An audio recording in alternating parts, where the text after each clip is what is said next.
18 شهریور ماه 1402 پسر جوانی به کلانتری 133 شهر زیبا میره و گزارش یک جنایت هولناک رو میده. پسر که خیلی ترسیده بود و خیلی دستپاچه شده بود به افسر نگهبان میگه که نیم ساعت پیشی زن شوهر رو از شهران سوار کردم و به مقصد شهریار راه افتادن. 2 دیگ و یه تشت باهاشون بود. بوی شدیداً نامطبوعی از این دیگ ها می اومد.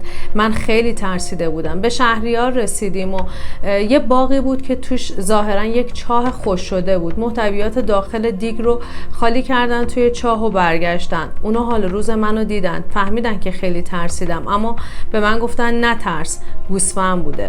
اونا رو برگردوندم به سمت شهران و بعد هم خودم به کلانتری رسوندم.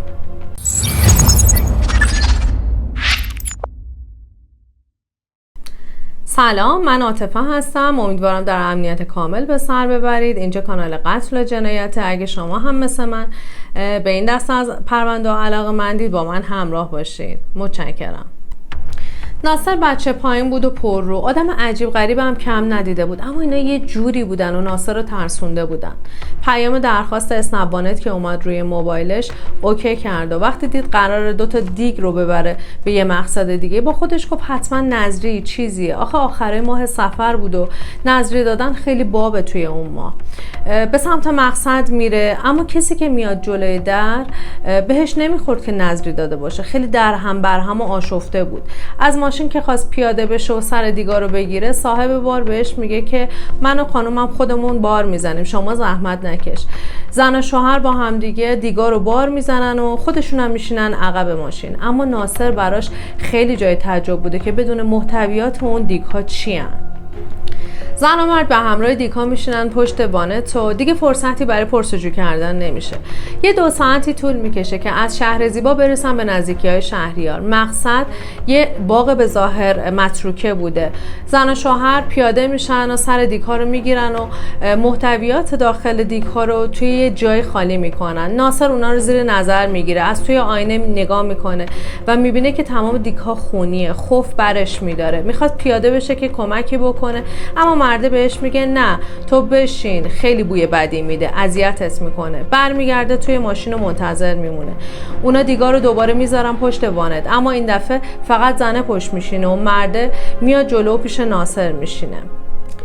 مرد 37 ساله‌ای بود که تبعی افغانستان بود. خودش رو نعیم معرفی میکنه. نعیم خودش فهمیده بود که ناصر توی ذهنش سوالای زیادی پیش اومده در مورد دیگ‌ها. بدون اینکه ناصر سوالی بپرسه، نعیم گفت یکی از گوسفندامون مریض بود و امروز تلف شد. برای اینکه بقیه رو آلوده نکنه سرش رو بریدیم و از باغ آوردیمش بیرون. به خاطر همین تیکه تیکش کردیم و آوردیم اینجا انداختیمش توی چاه. بعد هم داشت در مورد مریضی گوسفند و الی آخر صحبت میکرد، اما ناصر توی ذهنش داشت به چیزای دیگه فکر میکرد. مگه میشه یک گوسفند مریض شده باشه، بعد سر بریده شده باشه و از شهر زیبا بیاد و اینجا توی شهریار توی یکی از باغ‌ها ریخته شده باشه؟ نعیم و زنش رو از ماشین پیاده میکنه و صاف میره کلانتری پیش پلیس. ناصر توی کلانتری میگه برای یه گوسفند تشت با اون بزرگی مگه میشه؟